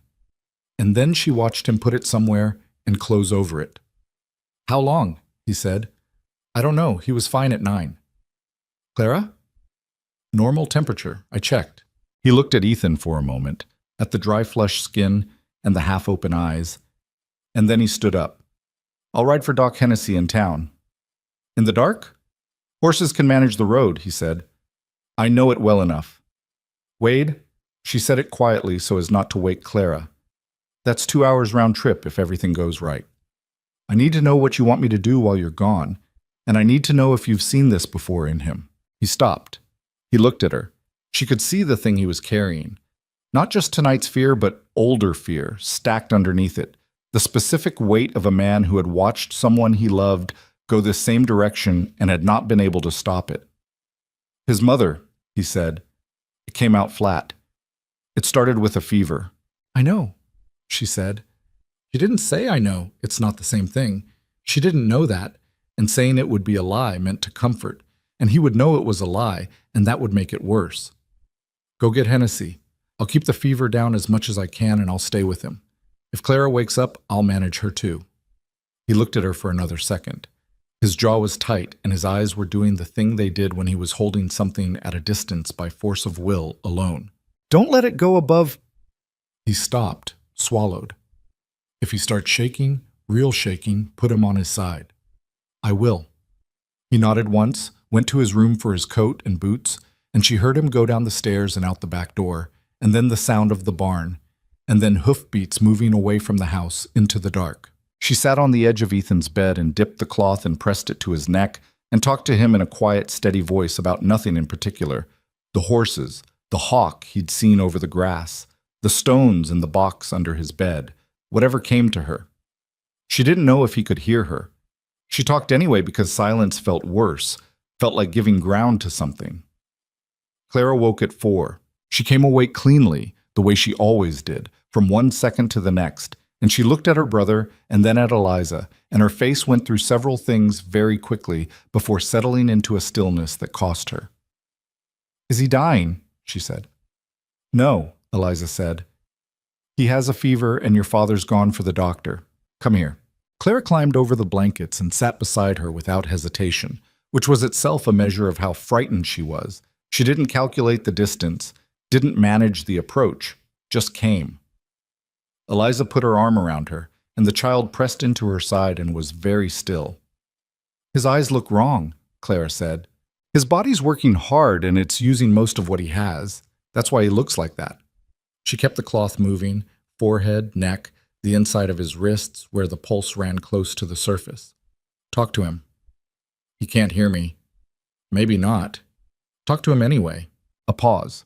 Clara was quiet for a moment with her face very controlled. Then she leaned forward slightly and said, in a voice that was about half the size of her usual one, Ethan, you have to stop being sick because you still owe me from the lemon candy argument, and you can't be right if you're sick. It doesn't count. It wasn't what Eliza had expected, but it was Clara, exactly Clara, the most Clara thing she could have said. Keep going, Eliza said quietly. Clara kept going. She talked about the stones, about the hawk, about the brown boots that finally fit right, about a plan she had for the summer involving the creek to the south of the ranch property that she hadn't told anyone yet, her voice low and unsteady but continuous, and Eliza kept working, and outside the dark pressed against the window and the cold made the house tract and settle around them. Mercer came back at 5:15 with Doc Hennessy behind him, a gray-haired man in his 60s who smelled like cold air and hoarse, and who examined Ethan with the unhurried efficiency of someone who had seen the full range of what frontier illness could do and had learned not to show his hand until he was sure. He took Eliza aside in the hallway afterward while Mercer sat with the children. You did right, he said, keeping him cool, keeping him on his side when it got worse. It got worse while you were coming, she told Mercer when he appeared in the hallway doorway. Around 4:30, he started shaking. I did what you said. Something moved across Mercer's face. How bad? Bad enough. It stopped after about 10 minutes. Hennessy looked between them. Fever's started to break, he said. He's not out of it yet, but the direction's right. Whatever you did tonight, he nodded at Eliza. You did the important things, and you did them right. Keep the fluids in him when he's able. Keep him warm but not hot. I'll come back tomorrow afternoon to check on him. He looked at Mercer. He's going to be all right, Wade. It's not... He paused. It's not what happened to Anne. Different kind of thing. Mercer said nothing for a moment. Thank you, Tom, he said. Hennessy left as the light was beginning to come up, gray and cold, through the east windows. Clara had fallen back asleep in the armchair in the corner of the children's room, folded into it sideways with her cheek on her fist. And Ethan was sleeping too, differently than before. The terrible working tension was gone from him, and he was just sleeping, just a boy sleeping. Eliza stood in the doorway and felt the exhaustion hit her like something physical, all at once, the way it does when the thing you've been holding against finally releases. Mercer appeared beside her. They both looked at the room. You should sleep, he said. So should you. I'm not going to. Neither am I, she said. He looked at her. In the early gray light, he looked older than his years and younger at the same time, like the fear had stripped away whatever managed presentation he usually maintained and left something more unfinished, more actual. I sat in that room 2 winters ago, he said, with Anne. I kept thinking if I stayed awake it meant something, that it would matter. He stopped. And it didn't, she said. No. He said it without bitterness, which somehow made it harder to hear than bitterness would have been. She died anyway, 4 in the morning. The children were asleep. He paused. I've been afraid of 4 in the morning ever since. She wanted to say something useful, something that wasn't hollow. He's going to be all right, she said instead. And it was hollow, too, even though it was true, because all right didn't touch what he was actually talking about. He seemed to know she knew that, because he nodded once and said nothing more. And they stood in the doorway of the children's room together, while the light grew in the east window and the house warmed slowly from the night. I don't know how you did that, he said finally. Stayed that steady. Alone with them. In the dark. I wasn't steady, she said. I was scared. You didn't act scared. There wasn't room for it, she said. That's different from not feeling it. He was quiet for a long time. The woman before you, Mrs. Adler, the 9 days one, when Ethan got a cough in her second week, she came to my door at 10 at night and told me she couldn't do this, that she hadn't signed up for illness, and that I needed to make other arrangements. He said it without expression. I don't blame her. She was a widow herself. She'd been through enough, but He stopped. But you needed someone who would stay, Eliza said. I needed someone who understood that staying is sometimes the whole job. He looked at her. You understood that before I did. She didn't have an answer for that, so she said nothing. Ethan woke at mid-morning with the fever still in him but diminished, the dangerous quality gone from it, and he looked at Eliza with eyes that were actually seeing her and said, in a voice like gravel, My head hurts. I know it does, she said. Where's Papa? Downstairs. Do you want him? In a minute. He was quiet, looking at the ceiling with the careful expression of someone taking inventory of themselves. I remember you talking, he said, last night, while it was... He didn't finish the sentence. I could hear you. Good, she said. You talked about my stones. I did. The dark red one. He swallowed. You said it was the color of the sky before a storm. I remember. He looked at her. His face was pale and the shadows under his eyes were deep, but his eyes themselves were clear. That's still exactly what I thought, he said. She pressed the back of her hand to his forehead, still warm but manageable, the difference between a fire burning hot and one burning down. Rest, she said. I'll bring you broth when you're ready. Clara appeared from the armchair, where she'd been watching all of this with her arms folded and her expression carefully assembled, and she climbed onto the bed and sat beside her brother with her back against the headboard and picked up the horse book from the nightstand and opened it without saying anything. Ethan watched her for a moment, then closed his eyes. In the hallway, Eliza leaned against the wall and let herself breathe. Mercer was at the kitchen table when she came down, not at the account books, but just sitting, his hands around a coffee cup, looking at the window and the cold white morning beyond it. He looked up when she came in. Better, she said. Clara's with him. He's lucid. He closed his eyes briefly. When he opened them, they were clearer than they'd been in hours. I need to go check on the cattle, he said. Cal and Dietz will have managed the morning, but there's a section in the north pasture that needs... Go, she said. Everything is under control here. He stood up and he was already reaching for his coat when he stopped and turned back to her. And his face had the particular look of a person who wants to say something and doesn't have the exact words for it and has never been good at finding words when it matters. Eliza, he said. She waited. I should have... He stopped. Tried again. When I brought you here, it was because I needed someone. That was true. But I should have... His jaw worked. I should have told you sooner that you were doing more than I'd asked for, more than I'd expected, more than I had any right to expect from the arrangement. She looked at him steadily. The arrangement, she said. He heard the word back and something in his face shifted. That's not... I don't mean it the way it sounds. How do you mean it? He was quiet for a moment. I mean that what you've given this house is more than any arrangement could require, and I don't— He pressed his lips together. I don't know how to account for that. I'm not a man who— Talking about things like this doesn't come naturally to me. I've noticed, she said, and it was dry enough that he almost winced. I'm trying to say thank you, he said, for last night. You're welcome, she said simply. He held her gaze for one more second, then nodded and went for his coat and out through the back door. And she stood in the kitchen and heard his boots on the porch, and then across the yard toward the barn. And she poured herself coffee and sat where he'd been sitting and looked at the same cold white morning through the same window. She thought about what he'd said. More than I had any right to expect from the arrangement. It was a clumsy thing to say. It was also honest, and honesty from Wade Mercer was not a small currency. He spent it carefully, and only when he meant it, and she'd learned to take it at full value. She thought about what she'd given the house, which was how he'd put it, given this house. She'd thought of it differently, as work she was doing, tasks she was completing, a debt being paid in labor rather than money. But sitting there in the morning kitchen with the house quiet above her and the smell of coffee and wood smoke around her, she knew it wasn't quite that anymore. Sometime in the past 2 months, without announcement, she had started tending this place the way you tend something that matters to you. Not out of obligation, not from the fear of having nowhere else to go. Something had shifted in how she moved through these rooms, and how she thought about the children's faces in the morning and the sound of Mercer's boots on the porch and the particular quality of quiet that settled over the house at night when everything was where it should be. She didn't have a clean word for it. She wasn't sure she needed one yet. Doc Hennessy came back that afternoon as promised and pronounced Ethan improving with the measured optimism of a man who had learned not to overclaim.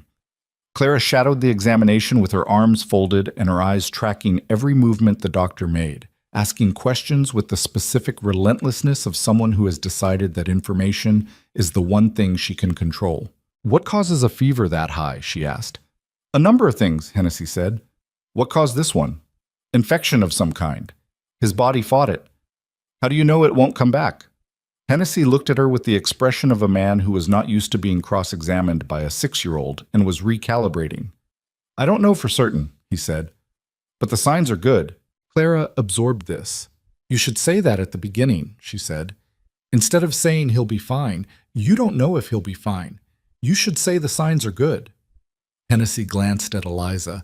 Eliza managed to keep her face neutral. Miss Mercer makes a fair point, she said. He looked at Clara for a moment longer with something that might have been reluctant respect. You're right, he said. The signs are good. He paused. Your mother used to say something similar, about being precise. Clara went very still. You knew her? I did. Hennessy closed his bag with careful hands. She was a woman who thought clearly, asked good questions. He stood up. It runs in the family, seems like. Clara said nothing, but she stood up straighter by about half an inch, in a way that was so small that only someone watching for it would have caught it. That evening, Mercer came in from the range at dark and went directly upstairs, and Eliza heard his low voice through the ceiling and Ethan's thin one answering it, and the sound of it moved through her in a way she wasn't ready to examine directly. She made soup instead, real soup with the last of the bone stock and whatever root vegetables were still good in the cellar, the kind of thing that was more work than the situation strictly required but felt necessary anyway. Clara appeared at the kitchen door. He's better, she said. He told Papa about the hawk. Good. A pause. Clara came into the kitchen and sat at the table in her usual spot and watched Eliza stir the pot. You were scared last night, she said. It wasn't quite a question. Yes, Eliza said. You didn't look it. I know. How do you do that? Eliza thought about it honestly. You picked the thing right in front of you, she said. The cloth, the water. The next thing after that? You don't think past the next thing because the thing past the next thing is too big and it'll stop you. She kept stirring. You think about that later, when it's over. Clara was quiet for a moment. Is that what my father does? I think so, yes. Is that what my mother did? The question landed carefully, the way Clara's harder questions always did. Eliza turned to look at her.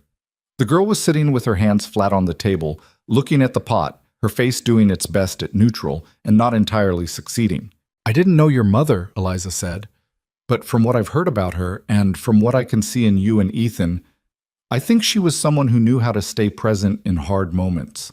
And that's exactly what you did last night. You sat with him, and you talked to him, and you didn't fall apart. Clara looked up. I wanted to, she said, very quietly. I know, Eliza said. That's what makes it count. The girl held her gaze for a moment, and something in her face shifted. Not breaking, nothing so dramatic as that, but releasing, like a door held shut by effort that had finally been allowed to swing slightly open. Then she looked back at the pot. The soup smells good, she said. It's going to take another 20 minutes. I'll set the table, Clara said, and got up and went to the cupboard, and that was that. Mercer came down while the soup was still cooking and stood in the kitchen doorway and looked at Clara, methodically setting out the bowls and Eliza at the stove, and his expression was the one she'd learned to recognize, the one that had no clean name, that lived somewhere between gratitude and something older and more complicated that he hadn't figured out how to address yet. He's asleep, he said. Real sleep, not the other kind. Good, she said. He said to tell you the signs are good. The corner of his mouth pulled. Apparently that's the correct thing to say. Clara, without turning around, said, It is. Mercer looked at his daughter's back, at the careful way she was placing the spoons. He looked at Eliza. She looked back at him, and the lamp between them threw its yellow light across the kitchen. And outside, the winter wind had started again its long, cold conversation with the walls. And it was late, and they were tired, and the house was still standing. She turned back to the stove. He sat down at the table. Clara put a spoon in front of him and then sat in her own chair, and they waited together for the soup to be ready. And none of them said anything, but the silence had a different quality than it used to. It had weight and warmth and shared memory, all the things that silence accumulates when people have been through something together and come out the other side still in the same room. 3 days later, Ethan came downstairs on his own and ate breakfast at the table, pale and thin-looking but entirely himself, demanding to know if the hawk had come back over the east pasture and whether anyone had checked on his stones while he was sick. Your stones are fine, Eliza said. You checked? I told Dietz to look in on them, she said. He stared at her. You told Dietz about my stones? He was very respectful about them. Ethan appeared to process this. Then he said, with the solemnity of a child making an official statement, I'm going to give you the dark red one, the storm-colored one. I want you to have it. Clara looked up from her plate. You love that one. I know, he said simply. That's why. The kitchen was very quiet for a moment. Eliza set down the serving spoon she was holding and looked at this small, serious boy who had been burning 3 days ago and was now offering her the best thing he had, and she did not trust her voice enough to speak right away. Mercer was looking at his coffee cup with the focused attention of a man who has found something interesting in the middle distance and has decided to study it very carefully. Thank you, Ethan, she said when she had her voice back. I'll keep it on the windowsill, the east window, where the morning light comes through. He nodded, satisfied, and went back to his eggs. The dark red stone sat on the east windowsill of her room, and every morning when the light came through the glass, it turned the color of something just before a storm, exactly as Ethan had said it would. She had not expected to still be looking at it in January. The 2-year indenture had felt, on the auction platform in October, like a sentence, something to be endured and survived and eventually escaped. She had signed the paper with her jaw set and her hands steady, and the cold calculation of a person who has decided to treat an unbearable situation as a practical problem. 2 years. That was the frame.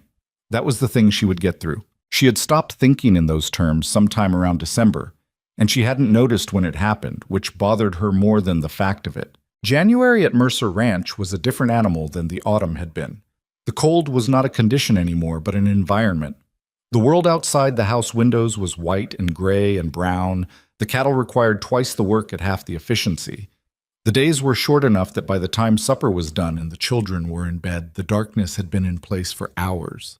The hands, Cal and Dietz, moved through the ranch like men who had made a private peace with difficulty and expected nothing from the weather except more of the same.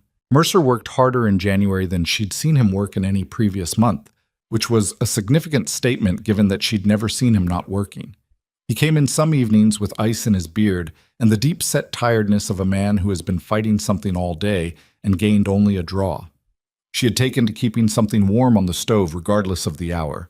Not as a rule, just as a fact, the way some facts establish themselves without discussion. He noticed. He said nothing about it directly, but he noticed in the way she'd learned he noticed things. Not with comment, but with a slight shift in how he moved through a room, a fraction less of the guardedness he carried as a default. The children had been different since Ethan's fever. Not transformed. That would be too clean, too complete, but shifted. Ethan was quieter in a different way than before, more anchored somehow, like the illness had burned away a layer of the held-back quality he'd carried since she arrived. He came to her more easily now, without the calculating pause that used to precede it, and he talked more freely, his thoughts tumbling out in the unedited way of a child who has decided you're safe enough not to edit for. Clara's change was subtler and therefore more significant. She still had her armored mornings. She still held positions with the determination of someone who has learned that positions are what keep you standing.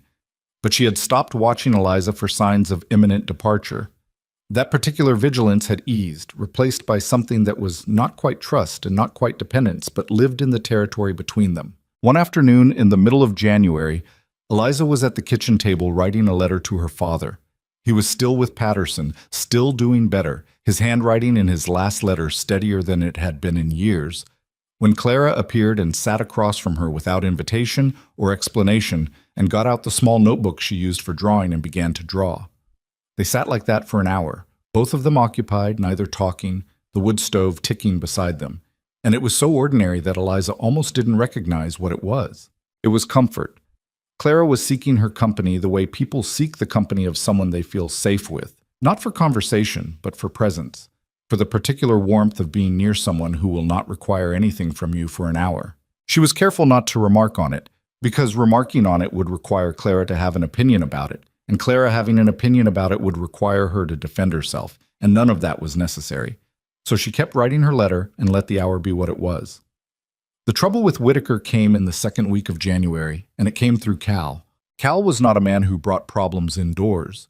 He solved what he could solve and reported what was beyond solving, and the line between the two was wide by most standards. So when he appeared at the kitchen door on a Wednesday morning and asked to speak with Mercer, and Mercer came out of the barn and the two of them stood in the cold yard talking for 10 minutes, with their voices low and their faces turned away from the house, she knew it was something specific. Mercer came inside afterward and stood in the kitchen with his coat still on and his hat in his hands, turning it by the brim in the slow way he did when he was deciding something. "What happened?" she asked. He looked at her. He'd stopped deliberating about whether to tell her things at some point. She wasn't sure when exactly, but there'd been a transition from him managing information carefully to him simply saying what was true, and she valued it. "Whitaker's been talking," he said, "in town. About you." She kept her expression level. "Saying what?" "Saying that you won't last the winter. That you've been looking for a way out and that he's offered you work and you're considering it." He paused. "Also that the reason I paid what I did at the auction was not what I said it was." The kitchen was very quiet except for the stove. "He's implying something about the arrangement," she said. "Yes." She put down the dish she was holding. "And people are listening?" "Some." He set his hat on the table. "Donahue's not, Hennessy's not, but there are people who will believe something like that because it's more interesting than the truth, and it costs them nothing to believe it." He looked at her steadily. "I want you to know that I don't give a damn what Whitaker says, but I give a damn that you're hearing it secondhand from me instead of from the town, and I want you to know what's being said so you're not caught off guard." "Thank you," she said, and meant it precisely. "I also want you to know—" He stopped. His jaw tightened. "What he's implying is not true, and it's not what this is, what you've done here. It's not that." "I know what it is," she said. He held her gaze for a moment, something in his face that she couldn't fully read. "I'm going to go see him." "Whitaker?" "Yes." "And say what?" "I haven't decided entirely." He picked up his hat. "But I'll be clear." She watched him go back out through the door into the cold. Through the window, she could see him crossing the yard toward the barn with the particular stride of a man who has made up his mind about something, and she stood there with her hands flat on the kitchen table and breathed. She was angry. She hadn't expected the anger to be as clean as it was. She'd thought there would be more humiliation in it, more of the shrinking feeling she'd had on the auction platform. But what she felt was anger, clear and uncomplicated, because Whitaker was trying to take something real and make it small and ugly, and what was real here was not small and not ugly, and she resented the attempt with her whole self. He was gone to town for 3 hours.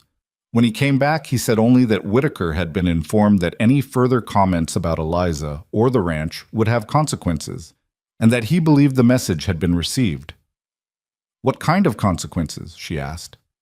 "The kind that a man like Whitaker calculates very carefully," he said.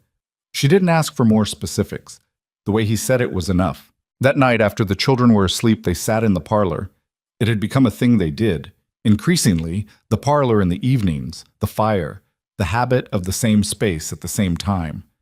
And the Whitaker business sat in the room between them like a piece of furniture that hadn't been there before. "Does it bother you," he said finally, "what people think?" "It bothers me what he's trying to do," she said. "Not what people think.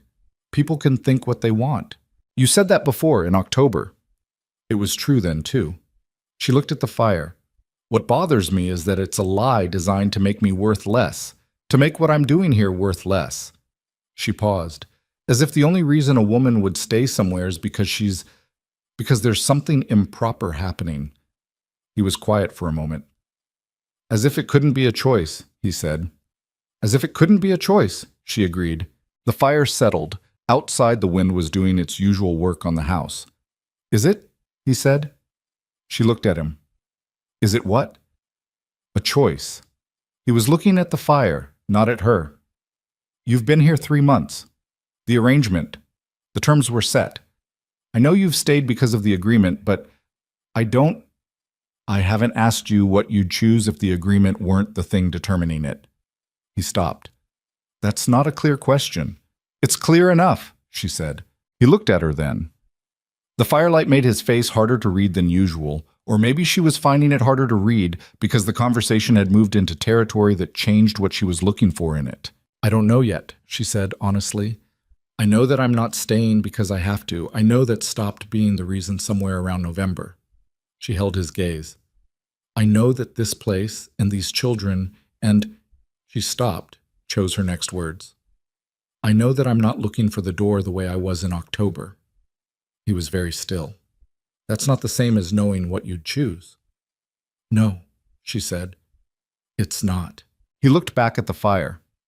"I'm not going to ask you to make a decision that isn't ready to be made," he said. I don't want to push you towards something before you know what you actually want." He turned his hat in his hands. He'd brought it in with him, he always did. It was something to do with his hands when he was saying things he found difficult to say. "But I want you to know that what you've done here, what you are here, it's not nothing to me. It's not—" He pressed his lips together. "You saved my children last month. You have given them something back that I didn't know how to give them, and I didn't know anyone else could. And you've—" A long pause. "You've made this house something I want to come back to, and I hadn't—" He stopped. "I hadn't felt that in a while." The fire cracked. Somewhere upstairs, one of the children turned in their sleep. She looked at this man who had bought her at an auction because he didn't like the alternative, who had dusted a chest of drawers for a stranger, who had ridden 2 hours in the dark for a doctor and sat through the worst hours of his fear without letting it swallow him, who said hard things in flat voices and turned his hat in his hands when he meant them. "Wade," she said. He looked at her. "I know," she said. It wasn't a complete sentence, and it wasn't a decision, and it wasn't a declaration of anything specific, and he seemed to understand all of that because he nodded once, slowly, and looked back at the fire, and something in the room shifted in a way that was quiet and significant and didn't need any more words around it tonight. She went to bed an hour later and lay looking at the dark ceiling and thought about choices. A choice made under duress was not a choice, her mother had told her once, talking about something entirely different. A neighbor woman who'd married a man she'd been pressured into marrying.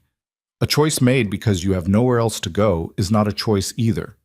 A real choice requires that you have options, and you select from among them with full knowledge of what you're selecting. She had options now, in a way she hadn't in October. She had wages. Mercer had been paying her above what the agreement required, as he'd promised, and she had been saving carefully. Not enough to go far, but enough to go somewhere. She had 3 months of demonstrated competence that Hennessy and Donahue and Bess Coulter and several others in the county could speak to. She was not without resources. She was not standing on a platform anymore, which meant that if she stayed, when she stayed, it would be a choice, an actual one, with the full weight and consequence that real choices carried. She was not quite ready to make it yet, but she was closer than she'd been yesterday. February arrived with a storm that pinned them inside for 4 days straight, the kind of Wyoming blizzard that was less a weather event than an argument the land was having with the sky, sustained and absolute. The ranch hands were in the bunkhouse. The cattle were in whatever shelter the land provided, and there was nothing to be done about the ones that weren't. Mercer walked the perimeter of the near buildings twice a day regardless, came in with snow in his eyebrows and his coat stiff with cold, and ate whatever was put in front of him without comment. The four of them were together more continuously in those 4 days than they had been at any previous point, which was clarifying in the way that sustained close contact is always clarifying. It reveals who people actually are when there's nowhere to put on a performance. What it revealed, mostly, was ordinary. Ethan and Clara fought about a board game for 2 hours on the second day until Eliza separated them and gave them separate activities in separate rooms, and both of them sulked for 20 minutes and then drifted back together because boredom was worse than the fight. Mercer burned a pan of something she'd left him in charge of while she was dealing with the children, and when she came back to the kitchen there was smoke and a ruined pan, and he was looking at it with an expression of pure male culpability that made her laugh, actually laugh, the sudden kind that catches you off guard. He looked at her laughing, and something happened in his face that wasn't quite a smile, but was that architecture again, the near miss of it. And then she stopped laughing because the room felt different for a moment. On the third day of the storm, Clara asked, with the precision of someone who had been holding the question for a while, "Are you going to stay?" Eliza was mending. It was what she did when the weather was bad and the cabin fever was building. Something with her hands, something that required just enough attention to be meditative. "What makes you ask that now?" she said. "Because we're stuck inside, and I've been thinking," Clara said. "And I want to know." "What does Ethan say?" "Ethan says yes, but Ethan thinks everyone he likes is going to stay." Clara's voice was carefully flat. "He thought Mrs. Fowler was going to stay, and she left in 4 days. 3, Eliza said. 4. Ethan said 3. "Ethan is wrong," Clara said. "She was here for breakfast on the 4th day. I remember because she made porridge, and it was terrible." Eliza put down the mending. She looked at this child who had been measuring people for reliability since she was 4 years old, who had developed a system of assessment more rigorous than most adults managed, who was asking a direct question because she was tired of not knowing the answer and had decided the risk of asking was worth it. "I don't want to tell you something I'm not certain of," she said. "You deserve better than that." Clara's face stayed very still. "So you don't know. I know that I'm not planning to leave. I know that every week I've been here I've wanted to leave less. I know that you and your brother matter to me in a way that is," she searched for the honest word, "real. Not arrangement real. Actually real. But. There's no but." She held Clara's gaze. "That's the whole thing." Clara looked at her for a long moment with those measuring eyes. "Mrs. Adler said she cared about us too," she said. "On the first day." "I know. You didn't say it on the first day." "No. You said it now, on the—" Clara counted. 93rd day. Eliza stared at her. "You've been counting." "I count things," Clara said with simple dignity. "Ethan has his stones. I count things." 93 days, Eliza said, half to herself. 93 days, and you still burn the porridge twice, and you argue with Papa about the account books. And you made Dietz feel bad about the fence repair, even though it wasn't his fault, and you cried once in your room and thought nobody heard. Clara delivered this inventory without judgment, just as information. "You're not perfect." "No," Eliza agreed. "I'm not." "Good," Clara said. "Perfect people leave. They can't stand it when things are hard." She picked up her notebook. "I think you'll stay." She went back to her drawing, and the storm pressed against the windows, and Eliza sat with her mending in her lap, and the unexpected weight of being known pressing gently on her chest. That evening, when the children were in bed and the house was quiet, and the storm had dropped from howling to a steady moan. She went to where Mercer was sitting at the kitchen table with the account books and sat across from him. "Clara counted," she said. He looked up. "Counted what?" "Days. She's been counting the days I've been here. She knows today is 93. He looked at her with an expression she was learning to read as his version of something that other men would show more completely on their faces. "That sounds like Clara," he said. "She also cataloged my failures, specifically." Eliza listed them. The porridge, the account book arguments, the thing with Dietz that she'd handled wrong and knew she'd handled wrong, the crying she hadn't thought anyone had heard. Mercer was quiet for a moment. "You cried in your room?" "Once, in November. It was a bad day." He said nothing for a moment. "I heard it too," he said finally. "I didn't know what to do with it, so I went back to the barn." She looked at him. "You should have knocked." "I know." He held her gaze. "I was afraid of what I'd say." The lamp between them flickered in a draft from somewhere. Outside, the storm kept its steady work. "I've been thinking," she said, "about what you said. About choices." He was very still. "I told you I wasn't ready to decide. In January." She folded her hands on the table. "I'm still not. I don't want to be the kind of person who makes a decision because a storm trapped them inside with someone for 4 days and all the feeling of it pushed them past where they were ready to go." She paused. "But I want you to know that I'm closer. And I want you to know that it's not obligation moving me in that direction." He looked at her with the particular expression she'd come to think of as his most honest one. Not guarded, not managed, just the actual face of a man sitting with something difficult and not trying to make it easier than it was. "What is moving you?" he said. She thought about it carefully, because he deserved careful. "The stone on the windowsill," she said. "The fact that you dust things for people before you know them. The way you said both of them, whatever state they're in. The way you rode to town in the dark." She looked at him. "The way you went back to the barn in November instead of knocking, which was the wrong thing, but I understand why." His jaw worked. "That's a strange list." "You're a strange man," she said. "You're also—" She stopped.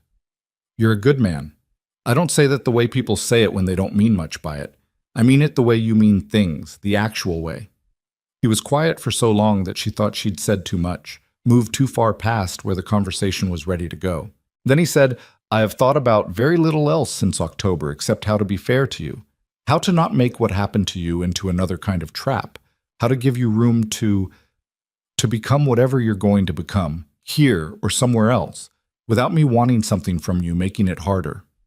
He paused. "And I have failed at that in the sense that I do want something. I want—" He stopped, started again. "I want you here. Not because I need help with the children or the house. Because the house is different when you're in it. Because I'm different." He met her eyes. "And I don't know what to do with that because you're still technically— the agreement is still—" "Stop," she said. He stopped. "The agreement is a piece of paper," she said. "It is not the thing that is happening in this house." "No," he said. "It is not." The storm outside had settled into something lower and steadier, almost like breathing. The lamp held. The house held.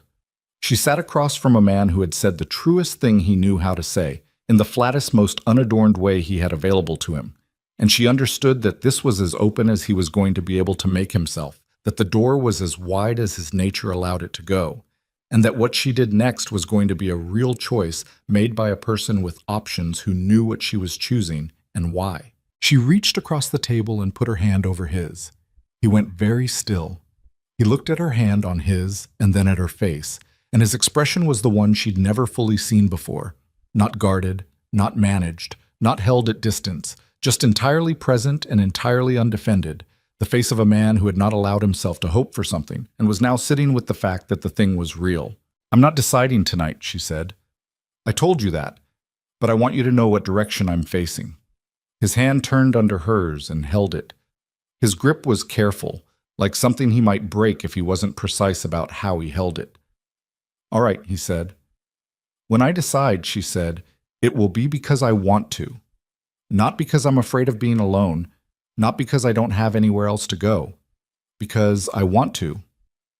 "I wouldn't want it any other way," he said. She believed him. She went to bed at 10 o'clock and lay looking at the ceiling with her hand still warm from his, and she was afraid, which she expected, and she was certain, which she hadn't expected at all. Not certain of the outcome. Outcomes on the frontier were never certain. Winter could take things. Seasons could break what seemed solid. Nothing was guaranteed by want alone. But certain of herself, of what she was facing and why. Of the difference between a choice made from fear and a choice made from something that had grown quietly and stubbornly over 93 days in the same way that real things grew. Not announcing themselves, not asking permission, just putting down roots until the day you looked and found them deeper than you'd known. The storm broke in the night. By morning, the sky was clear and bitter cold and absolutely blue. The kind of blue that only existed in Wyoming in winter, so saturated and absolute it looked painted. Ethan saw it first and called from the top of the stairs, and both children ran to the windows in their nightclothes, and Mercer appeared in the kitchen doorway with his coffee, and looked at Eliza, and she looked at him, and neither of them said anything about the night before or what it had been. But he handed her a cup of coffee and stood beside her at the window where the children were pressing their faces to the cold glass. And they stood together and watched the blue morning come in over the white land, and the dark red stone on the east windowsill caught the first direct light of the sun and glowed exactly the color of the sky before a storm. She made her decision on a Thursday in early March, when nothing particular was happening. That was the thing she would remember most about it afterward. Not that it came during a moment of crisis or clarity or dramatic weather, but that it came on an ordinary Thursday while she was hanging laundry in the cold morning air and watching Ethan chase one of the barn cats across the yard, while Clara stood at the fence line telling the horses things in a low, private voice that Eliza couldn't hear from where she was standing. The sky was pale and washed out, the kind of sky that hadn't decided yet what it was going to do with the day. Her hands were cold from the wet laundry. Her back ached from the week. She looked at the two children and the horses and the dark timber house and the land running flat and endless in every direction, and the decision was simply there. The way a thing is there when you finally stop looking around it and look directly at it instead. She was going to stay. Not because the agreement required it, not because she had nowhere else to go. Because this was the place where the morning light hit the dark red stone and turned it gold. And because she knew which hen laid most consistently and which horse spooked at shadows and what Ethan's face looked like when he was about to cry and didn't want anyone to see. And because the account books made more sense now than they had in October, and she had opinions about them that Mercer actually listened to, and because some part of her that had been clenched since her mother died had slowly, incrementally, without fanfare, unclenched here. She finished hanging the laundry and went inside and found Mercer at the kitchen table with his coffee, going over a letter from a cattle buyer in Cheyenne. She sat across from him and waited until he looked up. "I've decided," she said. He put the letter down. He looked at her with that careful attention she'd come to trust entirely. "All right," he said. "I want to stay." She held his gaze. Not under the agreement, not as hired help, not as something that happened because of a debt and an auction. "I want to stay as, She paused. "I want to stay as someone who chose to be here.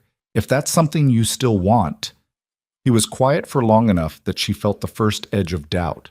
Then he said, "I've wanted that since November." "You could have said something." "You needed to get there on your own," he said. "I knew that." "That's either very wise or very frustrating," she said. "Probably both," he said, and the near miss of his smile appeared. But this time it didn't stop at near miss. It went the whole way, slow and unpracticed, like a door that had been closed long enough that the hinges needed a moment. It changed his entire face. She'd wondered what it would look like when it finally happened. It was worth the wait. He asked her to marry him that same afternoon, which she hadn't expected so soon. Standing in the barn of all places while he was checking on a mare that had been favoring her left foreleg. He didn't preface it with a long speech or frame it with ceremony. He just turned from the horse and said, "I want to do this right. I want you to have the actual thing, not the arrangement version of it. So I'm asking." A pause. "Will you marry me?" It wasn't even quite a question, grammatically. It was more like a statement he was making about what he wanted and trusting her to respond to, which was, she thought, exactly how Wade Mercer would ask someone to marry him. "Yes," she said, "but I have conditions." He blinked. "Conditions?" I'm not going to stop telling you when I think the account books are wrong. You've never stopped. And I'm not going to become a different person because we're married. I'm going to be exactly who I am. I'm not asking you to be anyone else, he said. With a slight edge that told her he was offended, she felt the need to say it, which she found reassuring. Good, she said. Then yes, completely. He reached out and tucked a strand of hair back from her face with one rough, careful hand, and that was that. Telling the children was its own particular event. She and Mercer sat with them that evening after supper, and he told them plainly that he'd asked Eliza to marry him, that she'd said yes, and that she was going to be part of the family officially and permanently from here forward. He said it the way he said everything that mattered, without decoration, just the facts laid out and trusted to be enough. Ethan burst into tears immediately, which startled everyone, including him, and then insisted loudly that he wasn't crying, that something was in his eye, and kept saying this even as tears ran freely down his face.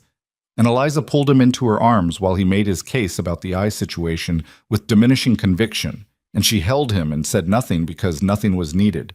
And he cried for about 90 seconds and then stopped as abruptly as he'd started and pulled back and said, with complete composure, "I knew you were going to stay." "You did," she agreed. "I told Clara." "You were right," she said. Clara had not cried. Clara would never cry at a thing like this at a kitchen table in front of people. She'd sat through Mercer's announcement with her face very controlled and her hands flat on the table.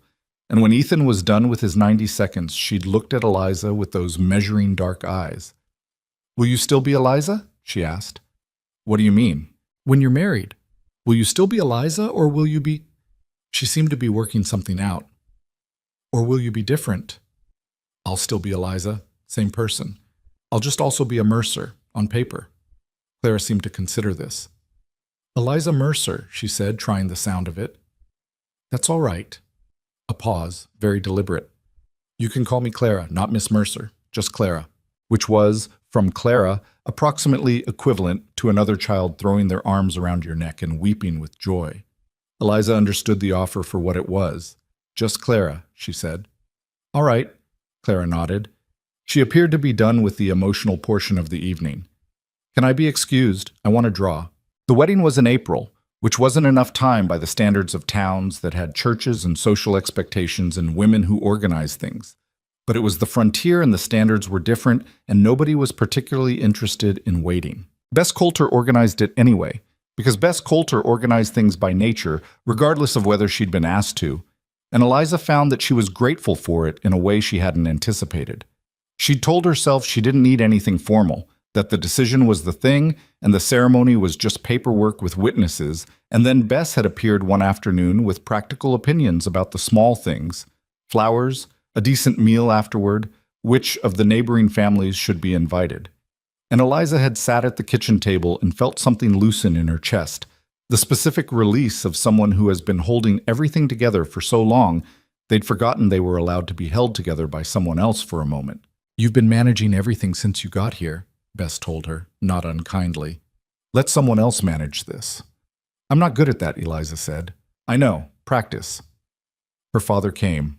That was the thing she hadn't been certain of until 2 weeks before, when Patterson sent word that Thomas Hartwell was well enough to travel and that Patterson himself would drive him out in his wagon as a personal favor, which said something about the kind of man Patterson was. He arrived on a Thursday afternoon looking better than she'd seen him in 2 years, thinner than he should have been, and the cough was still there, lower and less constant, but his eyes were clearer and his back was straighter, and when he climbed down from Patterson's wagon and saw her on the porch, he stood for a moment looking at her the way a person looks at something they were afraid they'd damaged beyond repair and had since found mostly intact. She went down the steps and held him for a long time. "You look well," he said into her hair. "You look more than well." "So do you," she said, which was only partly true but was true enough. He met Mercer in the yard, and the two of them shook hands, and whatever calibration had needed to happen between them seemed to happen in the first 30 seconds of that handshake. Some mutual assessment conducted without words that left both men seeming satisfied. Her father looked at Mercer for a moment afterward and said, "You kept your word." "I tried to," Mercer said. "More than tried," her father said. "I can see it." Mercer didn't say anything to that, but he met the older man's eyes, and that was its own kind of answer. The children took to Thomas Hartwell with a speed that surprised Eliza. Ethan in particular followed him around for the first 2 days like a small, determined shadow, asking questions about everything: where he'd been born, what his farm had been like, whether he'd ever seen a mountain, whether he knew how to whittle. Her father answered every question with the patience of a man who found being needed by a child exactly as restorative as it apparently was. And by the second evening, they were sitting on the porch in the cold, with a piece of wood between them, and Ethan learning the beginning of something with a knife he wasn't quite old enough for, but was being supervised on extremely carefully. Clara observed this from a distance for a full day before she approached, which was Clara's method: study, assess, then engage on her own terms. She came to Thomas Hartwell on the second morning and stood in front of him and said, without preamble, "Did you teach her?" He looked at her. "Teach Eliza what?" "How to stay," Clara said. "When things are hard, she stays. Did you teach her that?" Thomas was quiet for a moment, and Eliza, who was pretending to be very busy with something at the kitchen window, watched his face do several things before it settled into something honest. "I think her mother taught her that," he said. "I mostly taught her what not to do the last few years," which might have been its own kind of lesson. He looked at Clara. "Why?" "I want to know where it comes from," Clara said, "so I know if I have it." Thomas Hartwell looked at this 6-year-old who had been measuring people for reliability since before she was old enough to articulate why. And he said, "You've been staying too, through things that would have broken a lot of people. I'd say you have it." Clara considered this. "You're her father," she said. "You're supposed to say good things about the people connected to her."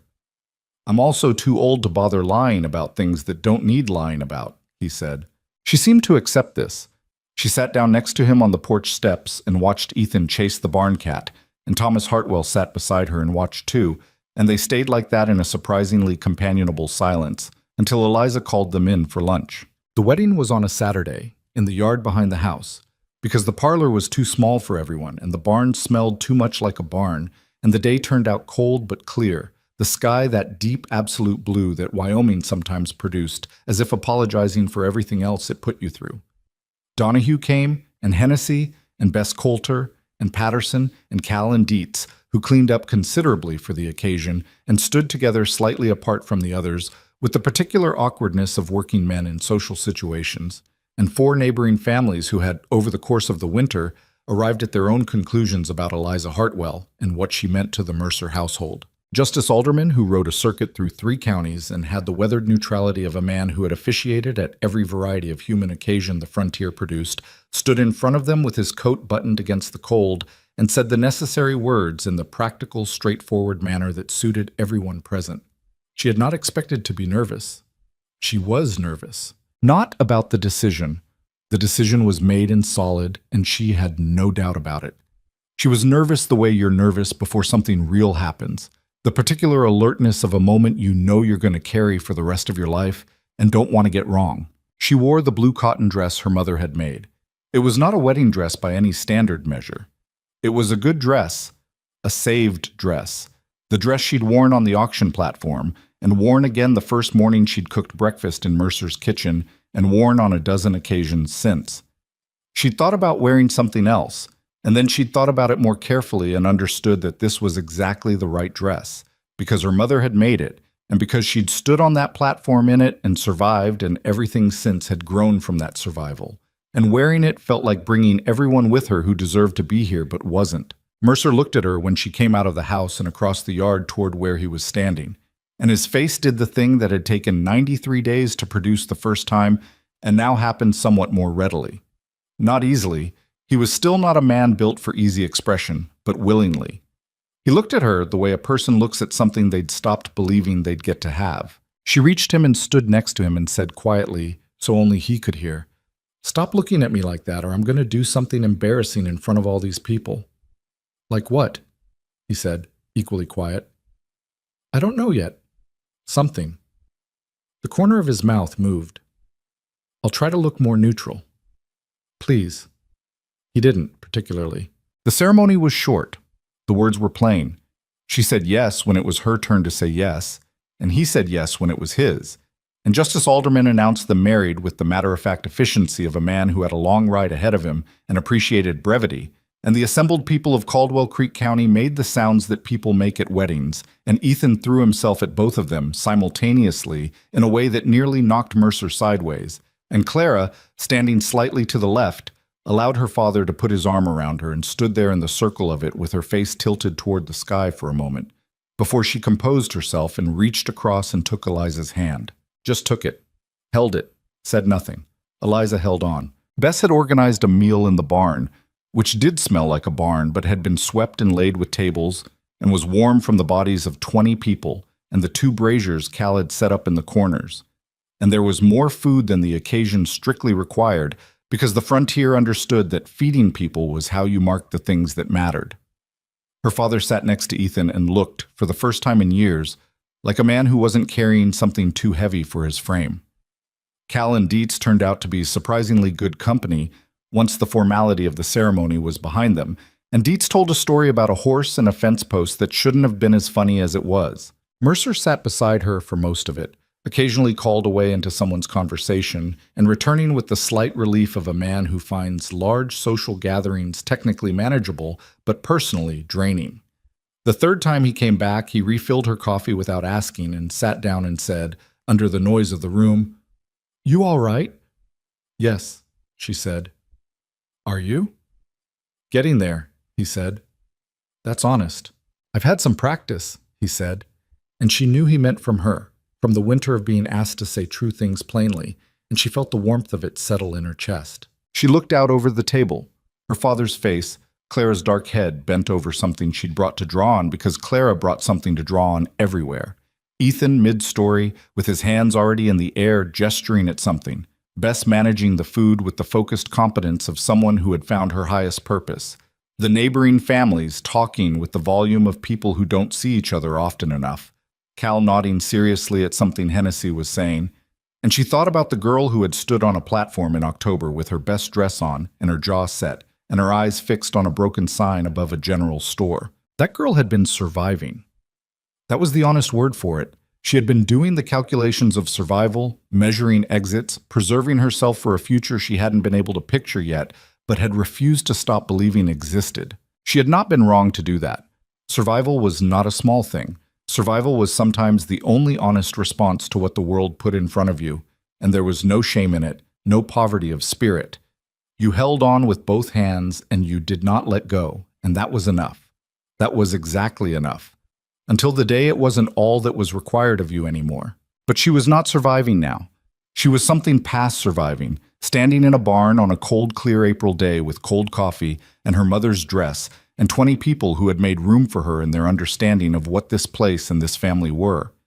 She was not the sum of a debt, or the product of a desperate transaction, or the inevitable departure that everyone had predicted. She was Eliza Mercer on a ranch she knew the way she knew her own hands, with 2 children who had taught her more about courage than any adult ever had, and a man beside her who said hard things in flat voices and meant every one of them. The thing people didn't tell you, the thing Eliza understood now that she wouldn't have understood in October or even December, was that belonging didn't arrive like weather, sudden and total, changing everything at once. It built the way the ranch had built, the way everything on the frontier built, slowly, under difficulty, with setbacks and imperfect materials and days when you couldn't see the progress because you were too tired to look for it. You didn't one day simply belong to a place and its people. You built belonging out of ordinary days and ordinary choices, out of 93 counted days and stones on windowsills, and braided hair and soup left warm on the stove, and 2 in the morning with a burning child, and the 4 days of a storm that showed you who people were when performance wasn't an option. It wasn't romantic, the building of it. It was mostly work, but the thing you built at the end of all that work was real in a way that things given to you for free could never quite be, because you knew what it had cost and what it had required and what you'd had to become to hold it. The barn emptied slowly as the afternoon went toward evening.